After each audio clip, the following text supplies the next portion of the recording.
I want to start off by saying that I proclaim to be the most optimistic Jets fan on the planet. And there's going to be plenty of reasons throughout this offseason, and there already have been several, of why you should feel good as a New York Jets fan heading into 2024. But we have to address a very clear elephant in the room for the New York Jets that they have to fix if they want to get where they want to get to. Let's roll.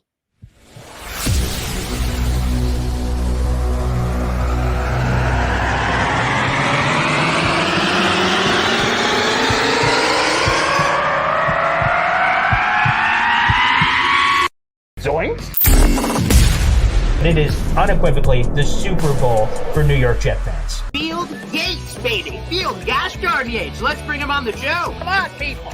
Connor Rogers is joining the show. What's up, Connor?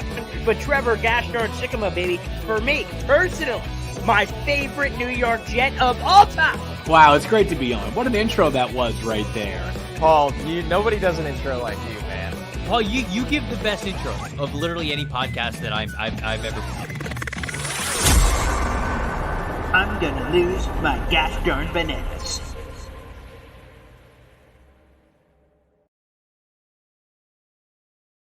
Good morning, what's poppin', everybody? My name's Paul Eston Jr., a.k.a. Boy Green. I'm the New York Jets digital reporter for Heavy.com. Welcome to Boy Green Daily, a daily New York Jets video program for about 20 minutes and change. The audio is also available wherever you find your podcast shortly after the show. Again, most of this content, I would say, is going to be positive and optimistic, but every once in a while, you got to keep it straight. You got to just lay it out there on the line. And we have a ton of content to get through from the exit interviews yesterday. And I'm going to be honest, there's a red flag here. There's a big red flag. There's a big elephant in the room that scares the hell out of me as a Jets fan. Jet fans complain all the time when they say, man, the Jets always screw it up. They always draft busts. Vernon Gholstons, Darren Lees, D. Milners, Stephen Hills, the list, Kyle Wilson's, the list goes on of draft busts, right? The Jets have been maligned and made fun of for all their Jets draft busts. You want to know what's worse than a Jets draft bust? Getting the pick right and screwing it up. That's what I'm fearing right now.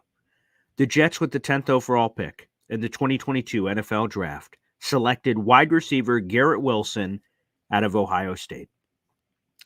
And the thing that scares the crap out of me is they're going to screw this up, and this kid's want to get out and he's going to want to leave. And if you heard his exit interview in full yesterday, he had a completely different tone than he's ever had before. And there are a lot of red flags that say, oh boy, if the Jets don't clean up their crap, he could be gone. Now, this is something that happened about 2 weeks ago. Rich Cimini had a column about Garrett Wilson that I wanted to highlight a few quotes from. We will hear from both Joe Douglas and Garrett Wilson on today's show, both speaking yesterday. But this is the one that initially rose the red flag. Veteran linebacker and team captain C.J. Mosley admitted to Rich Cimini of ESPN that he is, quote-unquote, concerned about Garrett Wilson, quote, losing patience to the point where he wants to play elsewhere. Here is the quote, I mean, that's a real thing, so it's definitely not a no answer. Can it happen? Yes, but do I think it will? That depends on the people in this room, in this building, end quote. And the thing that scares me, really, when you go to this level, is some of the things that Garrett Wilson told Rich Cimini. Some of the things he told Rich Cimini is making me very concerned about what potentially could be happening here from that perspective, to make sure that this guy is here. Cimini asked Garrett Wilson, does he see himself being a part of the Jets' long-term plans? Here was his answer, quote, I don't know what the future holds. I know I'm here for 4 or 5 years, and I'm going to do my part to try and make this thing turn over as far as what it's been up to this point. We have to fix it. We have to play better. We have to win games. We have to do a lot of things better, and I'm a main proponent of that. I've got to do my part. That 4 or 5 year reference was his rookie contract for Garrett Wilson. He just completed his second season. He still has at least 2 more years left on his rookie deal, plus a 5th-year option. The Jets, of course, will exercise that, so that will take him under team control through 2026. He's eligible to discuss a contract extension, not this offseason, but 2025 offseason. After he plays one more season, he'll be eligible to talk about a contract. When Samini was speaking with Garrett Wilson, he said it doesn't sound like he's looking to get out of town anytime soon. At the same time, he stopped short of telling me that he wants to finish his career with the team that drafted him. So those were some initial concerns. A couple weeks ago, I'm like, oh boy, those all sound really bad from old Garrett Wilson's comment to this. And then I heard from Garrett Wilson himself. So let's play a couple of clips for you here. This is from Garrett Wilson yesterday. And again, the tone, the words he's using, it's just a little concerning. Here we go. Let's show both of these clips up here. We'll start with this one. No questions are included. I would have clipped up these for you, included the questions. But here are just some concerning answers here from Garrett Wilson. Here you go. Both. Yeah, I mean, I hear that I had a good year. It's the worst year of my life, though. Season. So, thank you. But yeah, that's the reality of it. Garrett Wilson saying this was the worst year/season, talking football-wise, of his life that just happened. And a lot of people giving him praise because, first Jets receiver to kick off his career with 2,000-yard seasons. And again, despite all the crap, and this is why it's more concerning personally for me, is that Garrett Wilson is rising above the nonsense. He's played with 7 different quarterbacks in his first 2 seasons. 7. What a wild number that is. And despite that, he's gotten 1,000 yards in each of those seasons. He broke the Wayne Corbett catch record. He's done it all. And the other part of the equation is that Garrett Wilson is a winner. Everywhere he's been in his life, he's been a winner. He's been a winner. Ohio State, high school, he's just been a winner everywhere. And he was asked, here's the other clip I want to play. He was asked about playing with Aaron Rodgers next season, how they could kind of use that to all bounce back. Here's a longer clip. Here's Garrett on that. What happened this season can't happen again, is how I feel about it. And I don't, I can't say that. Kind of back to what Connor had asked me, I got to stay in my lane. I don't know exactly how to answer that, to be fair, or to be honest. But it's got to be better. We've got to make adjustments in the game. We've got to do things to counter what we're getting and be able to put points on the board, because we the 2 years I've been here, and honestly, and all my it's been tough. It's been tough going, and football hasn't been this hard as far as offensive, and when I watch it, on the sideline, it don't look that hard for the other team. So we got to figure out something to get it rolling, no matter who's slinging it, man. And I know that Aaron will be an offense in itself, because that's just what he brings to the table. He's special, man, and I think I pray, and I just pray that everyone in the world gets to see that next year. Here's the thing. Garrett Wilson has just put the Jets on notice. He has just put the Jets on notice. He has said, hey, I'm telling you, we need to fix this. We need to fix the offense. We need to fix the quarterback thing. We need to fix it all. And he talked about all the problems of the Jets not being able to adjust, it looking easy for the other offenses to find ways to score, yet the Jets make it look like this confounding thing. He has put the Jets on notice. He has always been a winner. He's putting up numbers, but he isn't happy right now. He isn't happy. I imagine Aaron Rodgers is going to make him very happy. He's going to give him a chance to have unbelievable numbers. The numbers he's had so far are impressive for the situation he's considering, but Garrett Wilson has higher playing goals. He wants to have the best single season in Jets history, which would include 1,500 yards, 15 touchdowns. He'll have those opportunities, a bunch of catches, 100-plus catches. And Garrett Wilson is putting the Jets on notice, saying, hey, bastards, you better fix this or else. And there's one more clip that I want to play here. This is from Joe Douglas. Connor Hughes asked old Joe Douglas. He said, hey, you'll hear the full question in this one, but basically, hey, how do you prevent your core players from wanting to leave with all the losing and all the crap that's been going on here? So you'll hear the full question and answer here from Connor Hughes to Joe Douglas on this very topic on the Garrett Wilson situation. Here we go. Joey spoke to Garrett earlier today, and he called this one of the worst seasons of his life. I think he was talking about in-game decision making and how you guys need to be able to make adjustments because that wasn't happening this year.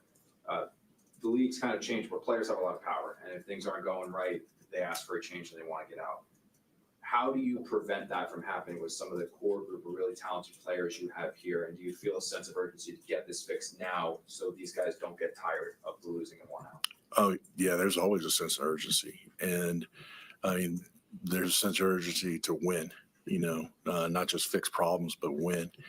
And, I haven't heard or read what Garrett said, but, I had a really good conversation with Garrett, and look, I mean, we're all frustrated, and no one's happy about the way that the last 2 years have finished.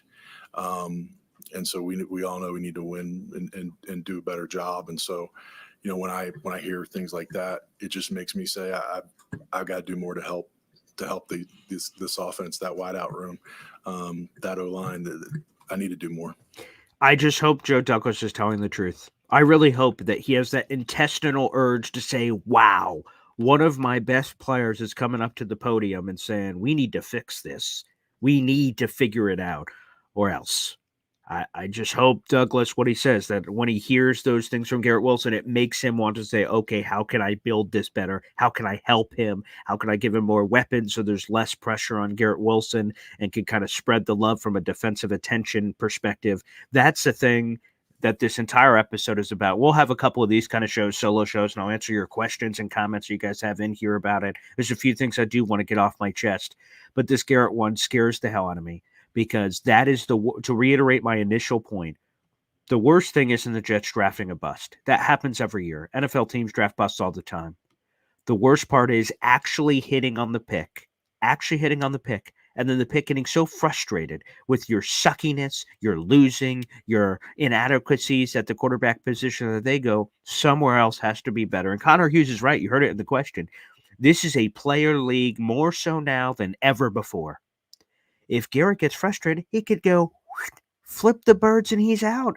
Elijah Moore did it. Denzel Mims did it. Garrett could be like, well, maybe those guys were right. See ya, suckers. The Jets, screw you. And that scares me as a Jets fan because Garrett Wilson is one of the best things we've had in a long time. Long time. He's got potential to be very special. So, yeah, that part scares me. That part scares me a lot, guys. But let's go through some of your questions or comments about it. Again, let me explain the full contractual thing real quick. Again, he just completed his second season. There's at least 2 more years on his rookie deal that is coming up through 2024 and 2025. And then the Jets will have to make a decision on the 5th-year option. They, of course, will accept that he's been a superstar, and that will take him through 2026. So that is the contract situation. Wilson, is not eligible to even talk about a contract extension with anybody until this upcoming season completes. And by the way, the timing's going to work out pretty well because if everything plays out the way it should, and I guess we can't assume, he will be catching footballs from Aaron Rodgers. So I imagine, as we pull up the old Garrett Wilson stats here, okay, that I believe he's going to annihilate these numbers. The numbers have been very nice. Here are his first 2 seasons. Season number 1, which was Offensive Rookie of the Year, 83 catches, 1,100 yards, and 4 tutties. This year, he beat his reception record by 12 catches, 95 catches. He didn't get as many yards, 1,042. He also got injured, obviously, in the end of that season finale, and then only 3 touchdowns for Garrett. But with Rodgers, 100-plus catches easily, 12, 13, 1,400 yards are all on the table, and I would imagine double-digit touchdowns for the first time in his career. All of that is on the table for old Garrett, and that's, I'm sure, one of the things he's frustrated by. He believes he's a better receiver than his statistics shows. His statistics shows in Jets history anyway. Wow, okay, this guy's arrow is clearly pointing in the right direction. He believes, and rightfully so, that you should be in the Jamar Chase conversation, the Keenan Allen conversation, the insert your wide receiver one. There's a lot of different flavors for everybody. Garrett Wilson believes he should be in that conversation, and by golly, he should be. Garrett Wilson is a freaking stud, and we only got little spurts. I just close my eyes all the time and imagine that Giants drive in the preseason. No look, subtle, chemistry immediately. Garrett Wilson, Aaron Rodgers, booyah, touchdown. I'm like, oh my God, that's going to be amazing all year. Of course we knew, or we ended up finding out that wasn't going to happen.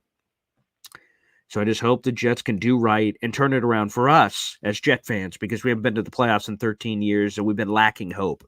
But also for Garrett to reinstill, hey, man, this is the right place for you and all these other young core players. Breece Hall, he's halfway through his rookie contract. Jermaine Johnson, Sauce Gardner, all these guys. That, guys, you're in the right place. You're in the right place. And that message has to be reiterated to this team, and they got to get it right. Matthias, good morning. How are you? Johnny, what's up, brother? Welcome to the show. Appreciate you, brother. Sergeant CVO, good morning. Phil, good morning. Pop up, what's up? Let's go to Matthias. Do you blame him? We've been putting up with this abuse for years now. He's not going to take it. Soon other players are not going to take it either. That's why it's so important to fix this crap. I don't blame him. Of course not. How could you blame the kid? I mean, the turnstile at quarterback, 7 quarterbacks in 2 years is just unbelievable. That's ridiculous. It's just absolutely ridiculous. And then I think, to Garrett's point, that he wasn't just saying the quarterback volatility. He was saying we haven't adjusted. In-game adjustments in general, like things aren't working. And then like there's just a rut for weeks of not working. Like, what the hell? Other teams in the NFL are adapting and adjusting to the current situation, but the Jets aren't. So no, I don't blame him. But the Jets got to get it right. That would be inexcusable to lose him after that. Trade him for the Bears first pick? No, thank you. I like Garrett just the way he is, and I want to see it out with Aaron Rodgers and everybody else. So no, I'm not trading him. I'm just simply saying we have to get it right so we don't have to trade him. That's where I'm at.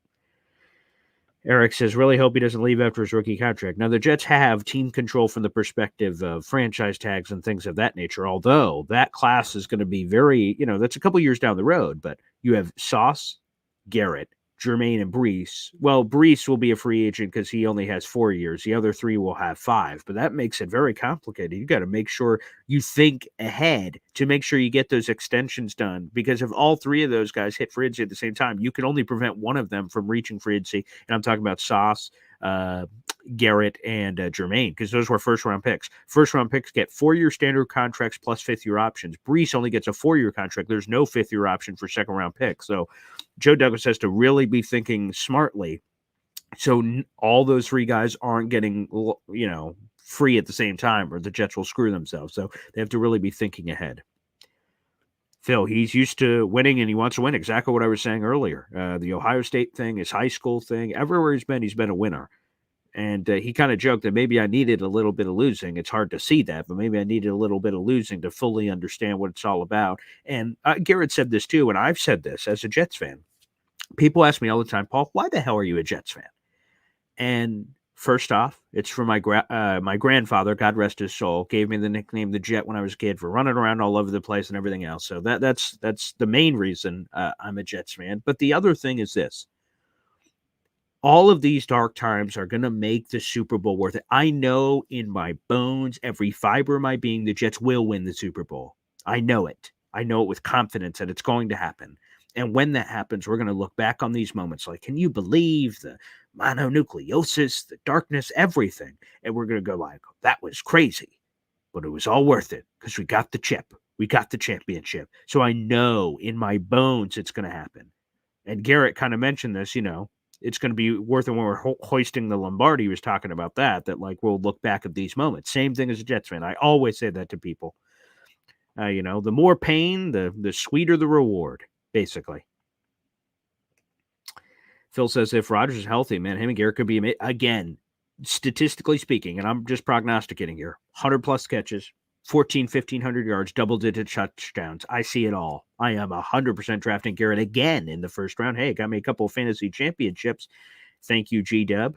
But, yeah, if he's healthy, I can't even – it's hard for my brain to wrap around, quite frankly. It's hard for my brain to wrap around what that actually looks like because we haven't had a quarterback like Aaron Rodgers in ever. So, we got cheated out of it this year. I really hope we get to see it in 2024, this season. Thais says no good players are going to put up with this debacle of our organization. Agree. They will not.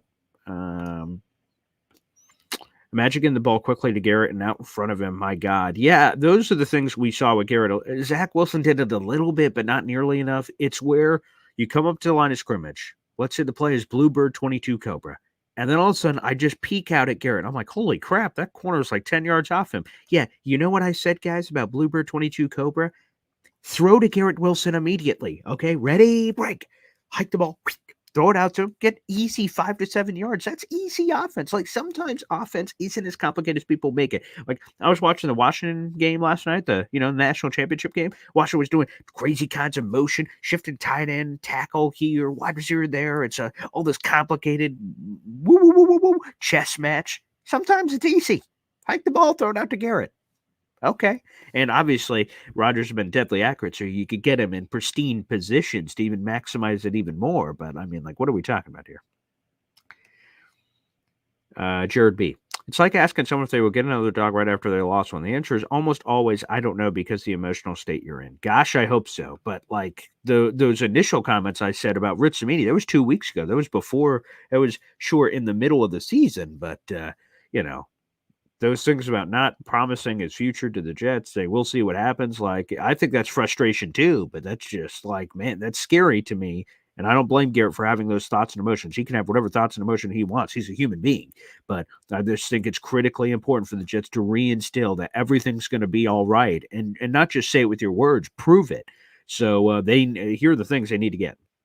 As I had your comment real quick here, Jared B. They need to get a veteran quarterback. Again, we'll be juicing all the content of Joe Douglas and these players, and I've got a lot of takes to share over the next couple of days. We'll break them up on all these Boy Green dailies, but they need to get a veteran quarterback. So if Aaron Rodgers goes down, God forbid, hopefully not, but you have a plan. You have a Gardner Minshew, you have a whoever that person is to step in and keep your offense afloat. Number one, you need another weapon outside of Garrett Wilson to draw attention away from him. So defenses have to pick your poison.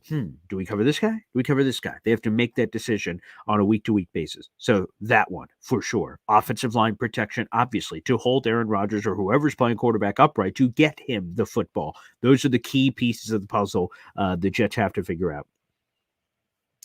All right, let me skip around here, get any final comments here before we wrap up. We need a better coaching foundation. Well, we're not changing the coaches, as it appears. It seems like everybody was pretty clear that no major changes are coming. Everyone's coming back. Hackett, Boyer, Ulbrich, and then Keith Carter, the offensive line coach, and a couple others. That was all reported by Connor Hughes earlier yesterday, and Saleh basically confirmed that. We will see if there's any other changes, but yeah, they're running the whole thing. Todd Downing's back. Yeah, we will see. Phil says, I know it's not going to happen, but I would pursue Harbaugh. Woody has had a thing for Harbaugh. Woody has had a Woody for Harbaugh, like forever. And he wins the Natty last night. Congratulations, Harbaugh. I was rooting for Michigan. Rich Eisen, Jet fan, Michigan fan. I was rooting for him to get it. So that's amazing. Good for him. Harbaugh. The problem with Harbaugh is you probably couldn't have Joe Douglas. Harbaugh wants to run the entire operation. He wants to be head coach and GM, which, by the way, I'm just stating that you would have to fire Saleh and Douglas. And then they already said vote of confidence, run it back. You'd have to get approval from Rodgers. There's a lot going on there. But, I imagine Woody would love to have Harbaugh. And he's a proven guy. 49ers, college. He's a program builder. He's a restorator of sorts. Yeah, he'd be intriguing. I just don't think it's going to happen. This is next year, and he never picked a spot, and, the Jets have a disastrous year, which I hope not. Okay, maybe, but I think Harbaugh's 100% coming back to the NFL this year. We'll see where he lands. Could be Vegas, could be LA. I've heard the Chicago stuff, maybe. New England, I don't know. That doesn't seem like a New England vibe, but, I think it'll probably be Vegas or LA. That's my guess. Johnny, I highly recommend you guys, if you guys didn't check it out, every Monday we do Mock Draft Monday with Dom C. We talked about this very scenario about him being a dark horse. Brock Bowers is who Johnny is talking about. Here's his question being submitted in with the draft. And Bowers might fall to us. Do we get him? Brock Bowers is the tight end from Georgia. Now, people would say, Paul, what about the Jets tight end room? Well, Jeremy Ruckert has shown some pops, but he has shown really nothing so far statistically or anything that says, "Ooh, he's a superstar tight end coming." No, Tyler Conklin, who's been on my show before. I love Conklin. We'll have him on the show again during this offseason. He's fantastic. He had a lot of career highs and certain numbers, and he would have even more with Aaron Rodgers. He's a solid guy, but he's getting to the end of his contract. I believe he only has 1 year left on his deal, which is coming up in 2024. So if you really think about it, Conklin is set to be a free agent. Ruckert is halfway through his rookie deal. I mean, you don't really have a full answer. And to be honest, the Jets shouldn't label it as tight end or wide receiver. They need pass catchers. And Brock Bowers, from everything I hear from the draft experts, say he is the second coming of the Messiah. We have a YouTube shorter clip. You guys can check it out from Domsey if you don't have time for the full episode with Domsey yesterday about him talking through the Brock Bowers thing. I tweeted it out. Connor Rogers said Brock Bowers is on the table. He said, the only way the Jets could do that is if they figure out offensive line, because obviously offensive line is a big thing, and you'd have to, in theory, draft an offensive tackle in the first round. But if you could creatively fill that, Connor Rogers was explaining, Brock Bowers all of a sudden becomes interesting, especially with the Joe Douglas mindset, best player available. There is a big likelihood with the 10th overall pick, Brock Bowers could be the best player on the board. And if the Jets stick by their guns with that, could make sense. Plus, remember, they were highly considering Michael Mayer, the tight end at Notre Dame, with the 15th overall pick. They were doing that for Michael Mayer. Might do it for Brock Bowers. So, Johnny, buckle up. We might see that.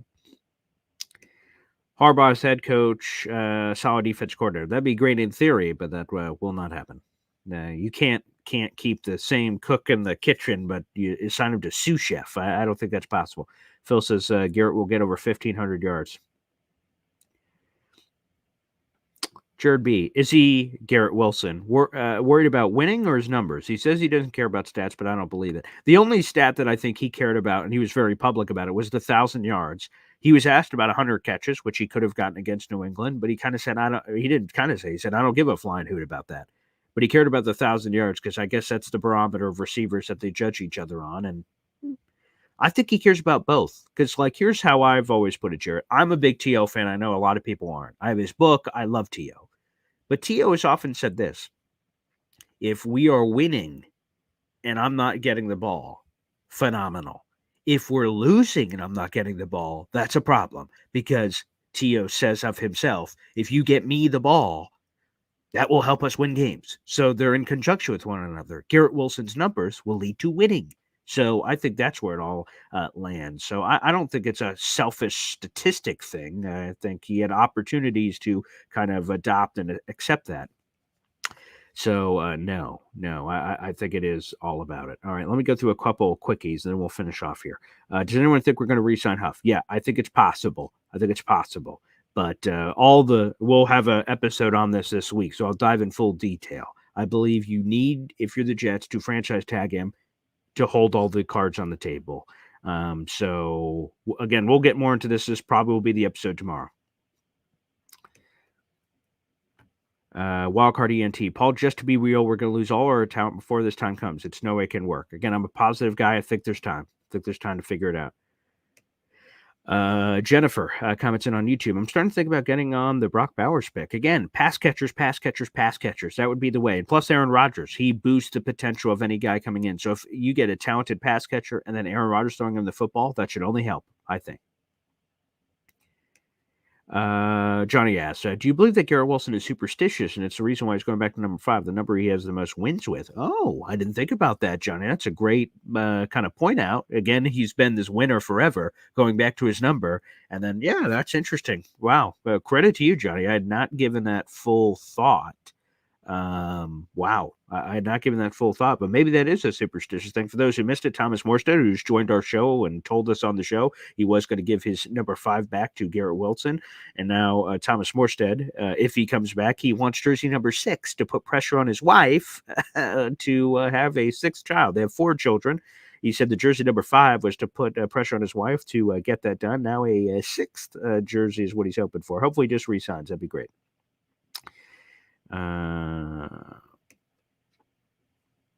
JR Jet. Let's finish off with these questions here. Boy Green, what's the likelihood JD goes receiver in the draft and then signs an offensive tackle on free agency? Possible. I think it's, kind of one or the other, whether you do the wide receiver thing in free agency or draft. But in terms of this specific requirement, the likelihood he goes receiver in the draft, there's going to be a lot of receivers, depending on who falls. Obviously, in Marvin Harrison, he's going to go very high. You have Neighbors, who's going to go very high. Adunze, who we saw in the national championship last night, he's very talented. He could go in that range as well. So The receiver in the draft thing is super possible. Now, the offensive tackle in free agency, it just lacks names. Tyron Smith, the Dallas Cowboys, a longtime guy. He's older, but when he's on the field, he's an all-pro. He's a guy. David Bakhtiari, I wouldn't rely on him to be the sole unquestioned starter, but if he's in the room because he loves Aaron Rodgers, okay, whatever. I'm fine with that as well. So it's possible. Very possible. And we'll have more time to get into. We're going to, on my brand new show, I guess I'll give a plug for that, Boy Green Meets Woody. That is a Tuesday-Thursday show live at 3 o'clock every Tuesday and Thursday. That starts later today with my guy, James Woody.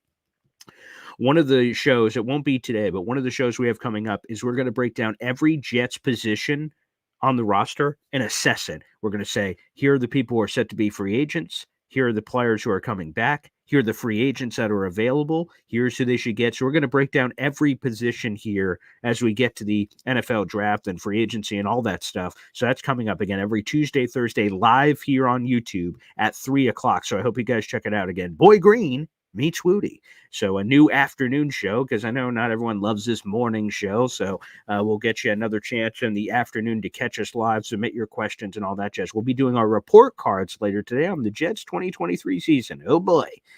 I was never a professor, but I will put on my lab coat and give that a whirl. But to your point, JR, we will be talking about the receiver options both in draft and free agency. All right, let's see this. Excuse me. Okay, here it is. Thanks, Boy Green. But what I meant specifically was the first round 10 being used on a receiver as opposed to an offensive tackle. And it all depends on who's on the board, JR. It depends. Again, that's, I guess, a politically correct answer. But like Joe Alt, is he gone? Is Fashanu gone? Fuega is the one, or Fuaga, the Connor Rogers guy that he was talking about, the versatile guy that could probably plug in at right tackle. I think if I had to guess right now, I'm sure they're leaning offensive tackle. If I had to put a percentage, I'd say it's probably 60-40 offensive tackle to wide receiver, but free agency could change that. That would be my answer to that question. Thanks, everybody, for tuning in to Boy Green Friggin' Daily. We'll be back in a couple of hours, baby. The brand new show live at 3 o'clock.